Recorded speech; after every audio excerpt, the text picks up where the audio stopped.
Voting is a civic duty. Let's register on the electoral list. This is a message from Equinoxe Television.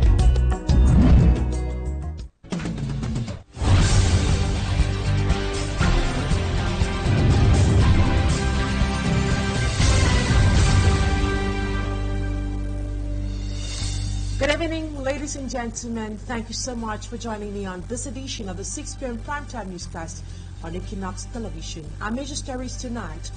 A 39-year-old teacher of Gombok, known as Gombok Mari, mother of 5, has tragically died of stroke, allegedly linked to workplace trauma in the east region of Cameroon. According to a voice note, Mari revealed she was being tormented by her superior for refusing his sexual advances with threats of intimidation, job loss, and sabotage of her credentials.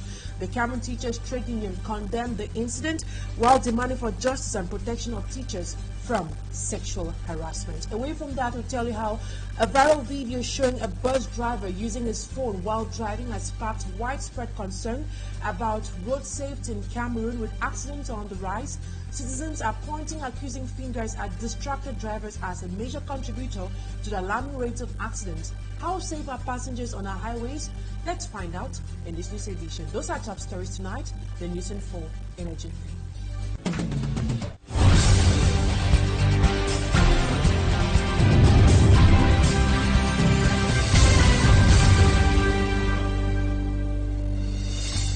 Thank you so much for always choosing Equinoxe Television. For presentation, I am Immaculate Fogwe.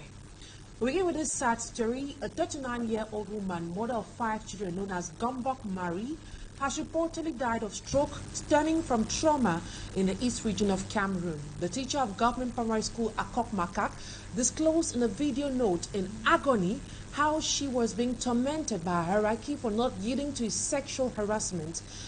He promised to make life difficult for her, not only through intimidation, but removal from the public service and sabotage of her certificate.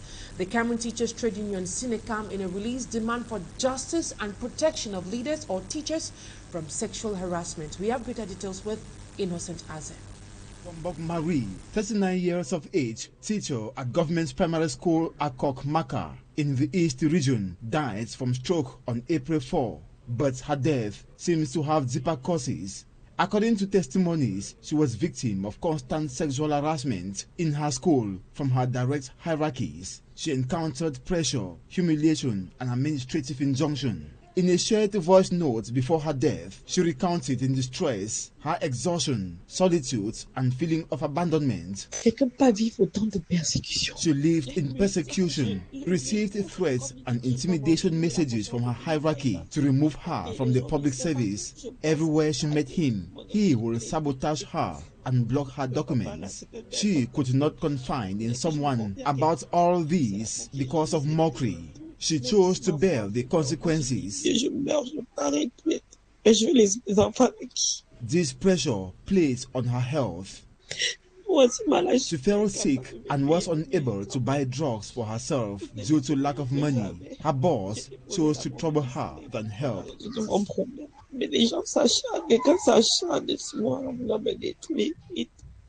Following this tragedy, the Cameroon Teachers Trade Union, Sinecam, reacted in a communique requesting for a thorough investigation into all what Gombok Mari went through and to guarantee the security of teachers. Sexual harassment is a reality that destroys lives, and we can no longer nurse silence. It is imperative that we seize this opportunity to denounce the system that has permitted development and endurance of this practice. Gombok Mari was a responsible teacher and did not deserve to be destroyed by such a criminal and punishable attitude. Together, let's act to stop this ill. The educational family is in agony and expects justice from Gombok Mari. Innocent Aze reporting there. Away from that, a shocking video recently went viral on social media showing an interurban bus driver using his phone while behind the wheel. The footage has reignited concerns about road safety in Cameroon, where accidents have been on the rise. According to some citizens who spoke to our reporter, A.C. Lucilengu, distracted driving, particularly due to phone use, is a major contributor to the alarming number of crashes. Many are calling for greater accountability and stricter enforcement for traffic laws to prevent such accidents from occurring. Her report. Road users frown at the attitude of some drivers who either answer calls or manipulate their phones while driving. Their indignation comes on the heels of a viral social media video wherein a bus driver of a local interurban travel agency was filmed manipulating his phone while driving. Speaking to some here in Douala, they say, normally it's not really correct. You say you can't, the Bible says you cannot save two masters at the same time. You can't be driving at the same time you are manipulating your phone. It's so risky. You know, something can just come along the way and you just have an accident. I tell the driver to stop, and many times when you tell them to stop, they will not stop. And I'm not happy because that can cause an accident while we are going. With several cases of road accident recorded across the national territory, some due to reckless driving, road users also condemn drivers who minimize or neglect the advice of passengers when cautioned.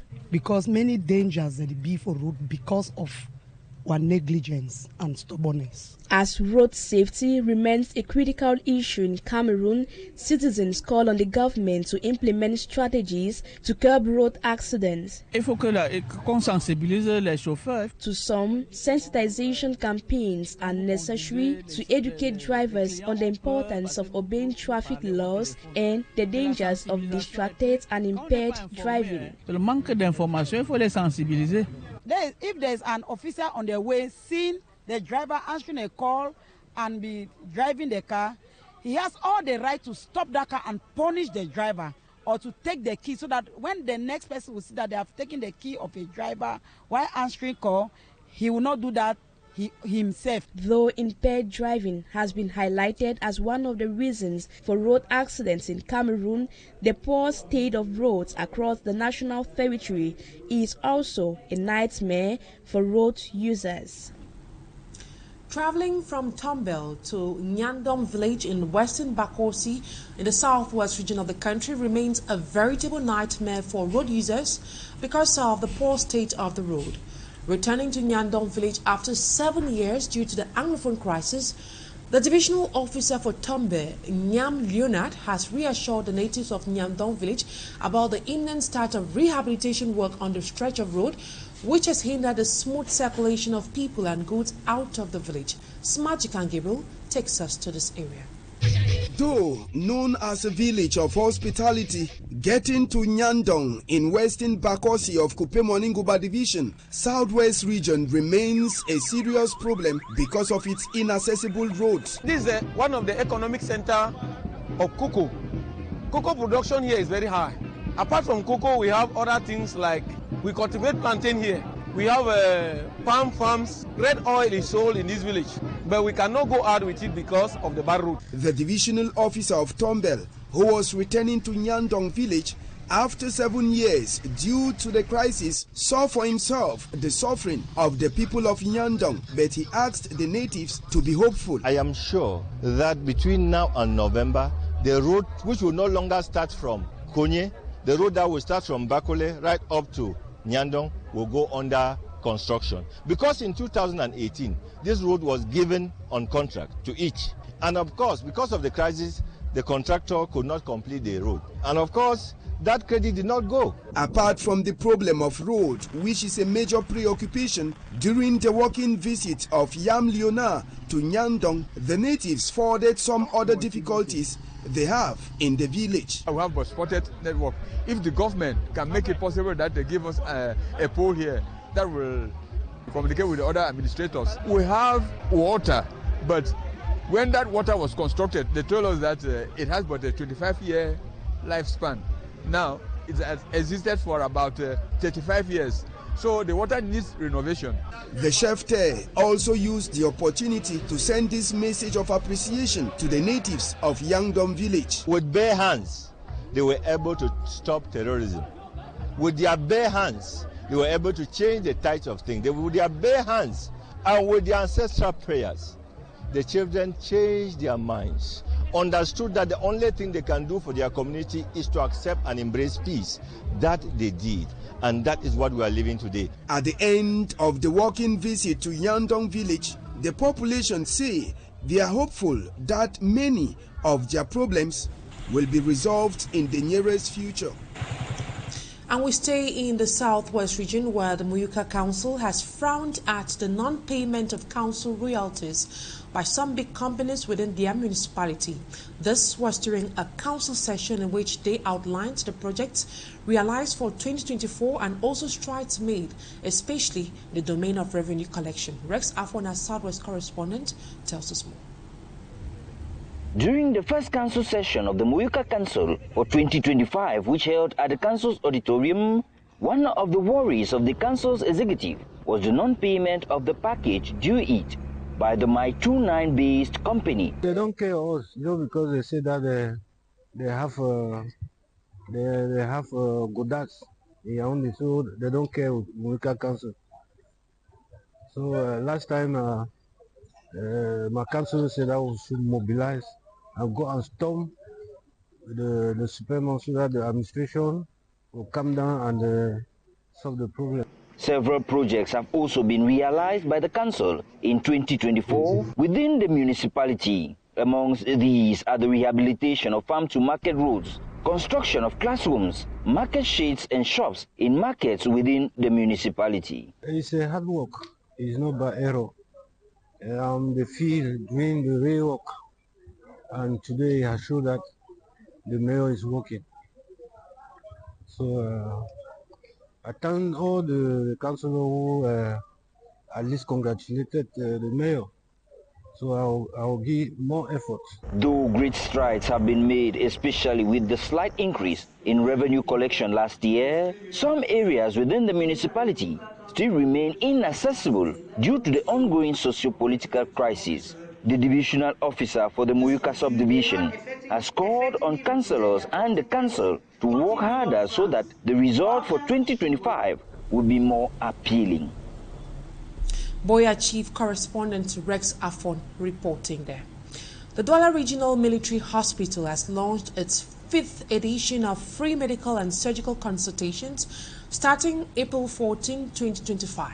This initiative aims to strengthen the bond between the military and civilian population, a concept the Cameroon Defense Forces have prioritized in recent years. Seri Chakutio tells us more.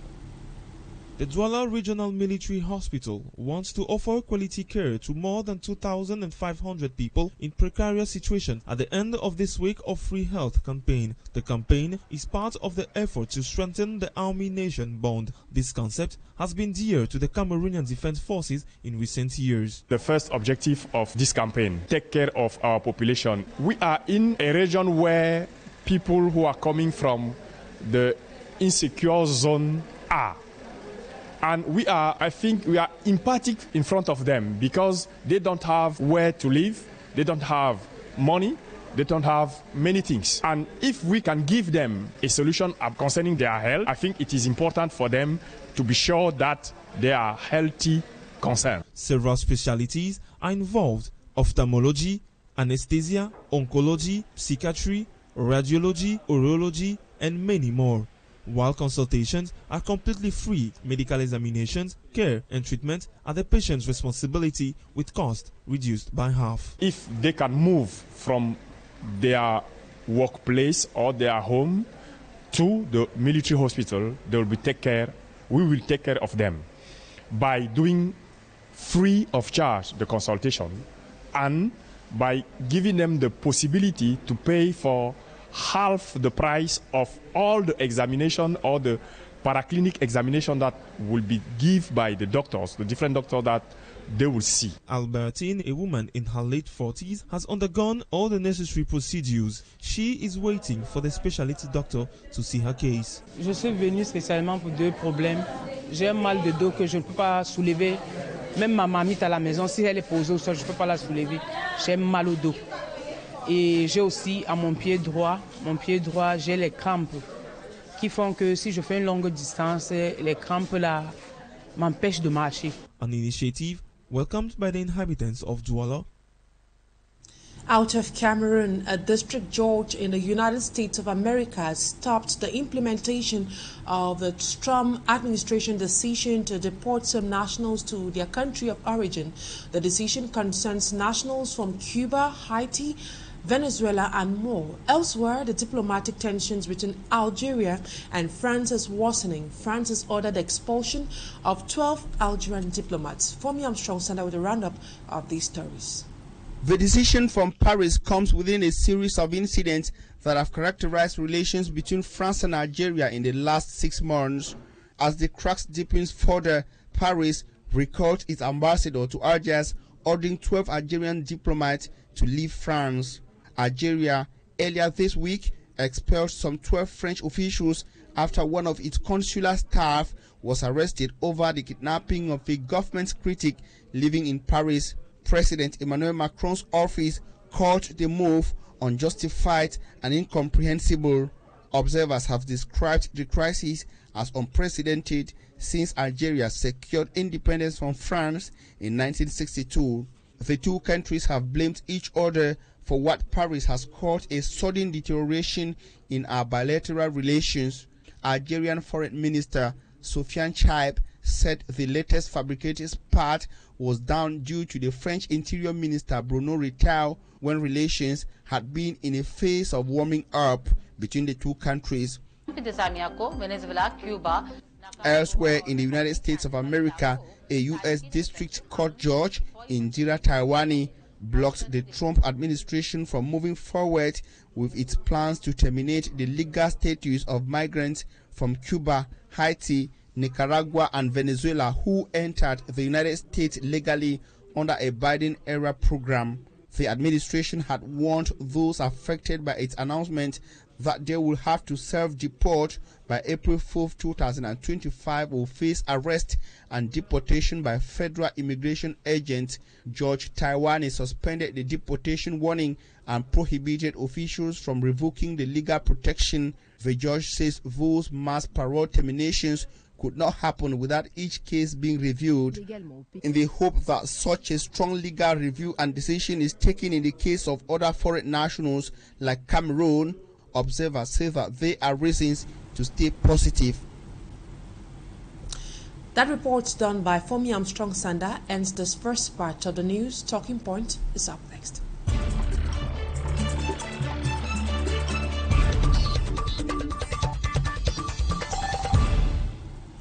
Thank you so much for staying with us on the second part of the news.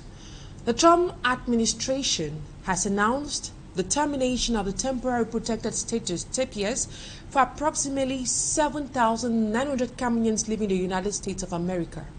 The decision, confirmed by the Department of Homeland Security, will revoke their protection against deportation and work permits. Many are urging President Donald Trump to reconsider his decision, given that the war in the northwest and southwest regions continues to rage on. My guest tonight is a Cameroonian-born U.S. citizen. He is known as Charles Nana. He ran as a Democratic candidate for the U.S. Senate in 2016. Good evening, Charles Nana. It's a pleasure having you on Talking Point tonight. Oh, good evening.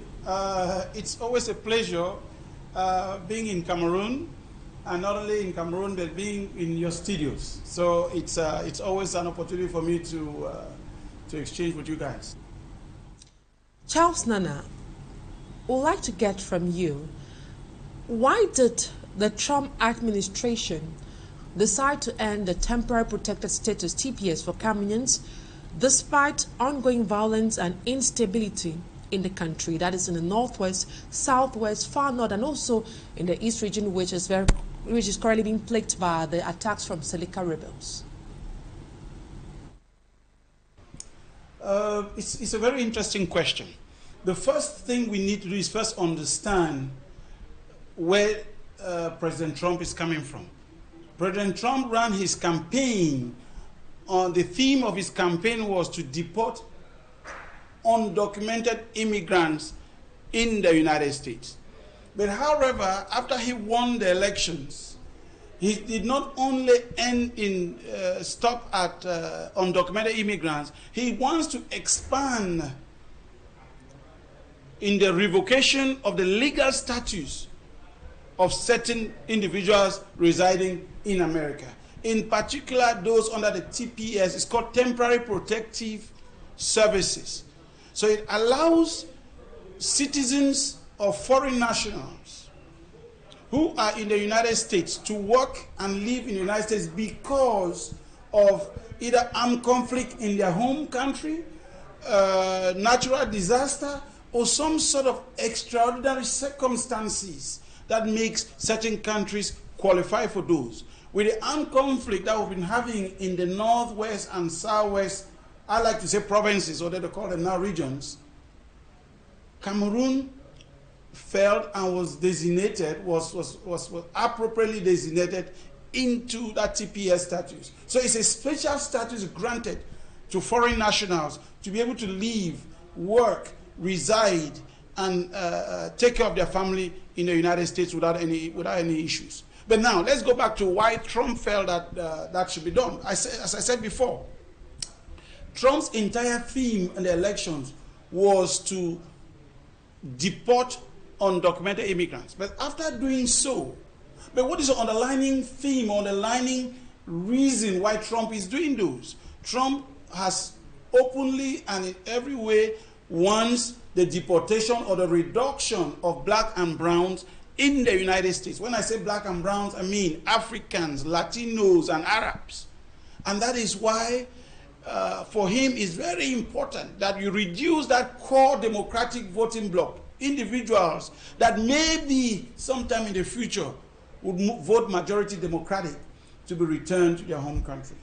Again, it's not 100%. As when your initial question was why about 7, or you said 8,000, but I think it's about 7,900 Cameroonians might, because I'm not sure he will succeed. There is a 50% chance Trump will not succeed in deporting them because the case is in court. A federal court has already issued an injunction stating that the removal or the revocation of the temporary protected status was very unconstitutional. It was under unconstitutional grounds that Trump came to that conclusion. So we'll also have to hear from the courts. But just so you know, the U.S. has 3 equal branches of government. So the court is one part of the government, is one part of our system. And if the court says, no, don't deport them, the Trump administration will not be doing that, unless they want to. From your explanation, it's quite clear that Joe Biden's led government and Donald Trump's own government have different criteria on how they designate nationals for this TPS program. How will you assess Donald Trump's TPS program? How does this government assess whether a country meets these criteria? Let's take the case of Donald Trump. First, ongoing violence, armed conflict. As you know, since 2017, Cameroon has been involved in severe armed conflict. You have armed conflict in the northwest region. You have armed conflict in the southwest region. You have armed conflict with Boko Haram in the northern region. And there are some people who have been suggesting, I don't know how true that is, that there's also armed conflict in the east with those people coming from Central African Republic.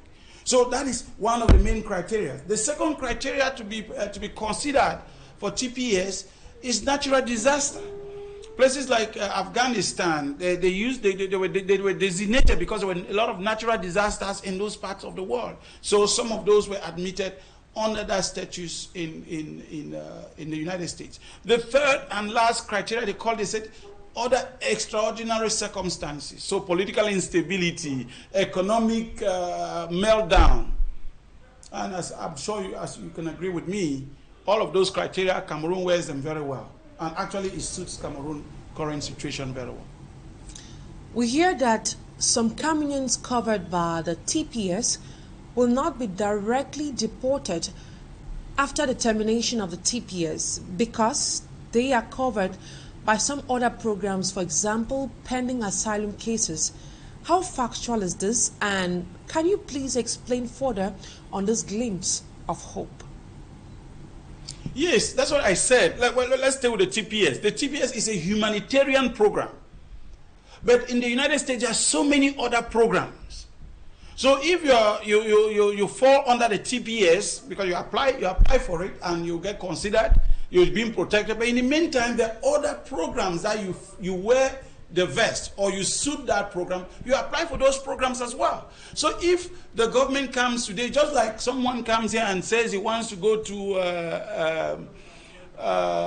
he wants to go to school in Cameroon, to the university, he can apply to a medical school, he can apply to Chang, to Bangante, to Yaoundé, Qs. He can apply to, I believe there's a medical school in Douala as well. So he applied to 4 schools. So if one school comes and said, okay, well, no more admitting students, that does not exclude the fact that they've already applied in other programs that might retain them. And if by law they are required to stay within the United States to wait for the decision from those programs, they cannot be deported because the TPS has been revoked. I don't know if it's very clear. And what if the federal court decides to go along with the Trump administration? What are the main concerns for Cameroon nationals who will be deported back to their home country, given the ongoing security issues and human rights abuses? Well, you have so many considerations you have to make. So your question was, if the federal court decides to go along with the Trump administration, if the federal court decides to go along with the Trump administration, the consequences can be very dire to a lot of Cameroonians. Number one, a lot of them are married men with children who go to school, some of them work, so they'll be uprooted from where they've been for the last 5, 6, 7, 8, 10 years to be sent to Cameroon. That's the first issue. So that would be a complete, and some of these children, some of them have children who are now Americans. You know, we have the right in the United States, a child born in the United States is an American automatically. Now, Trump wants to revoke that as well, but I don't think it's within his powers to revoke those. But so those Cameroonians who have given birth to their children in the US, those are American citizens. So you have to consider now, if you're deporting the father, what happens to the American citizen that you're deporting to let's say, to Cameroon?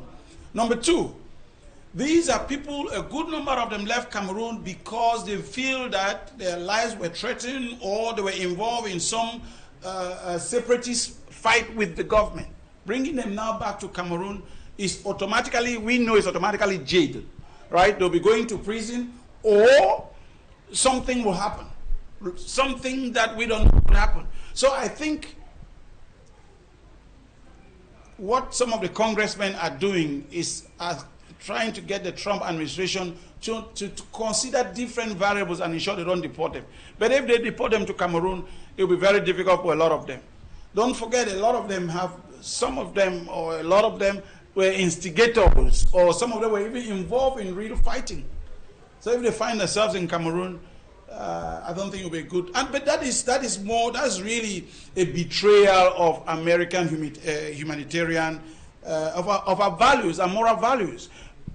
The United States should be a safe haven for anyone, anywhere in the world, running prosecution or facing any type of threat to their life, or they feel that their life is being threatened.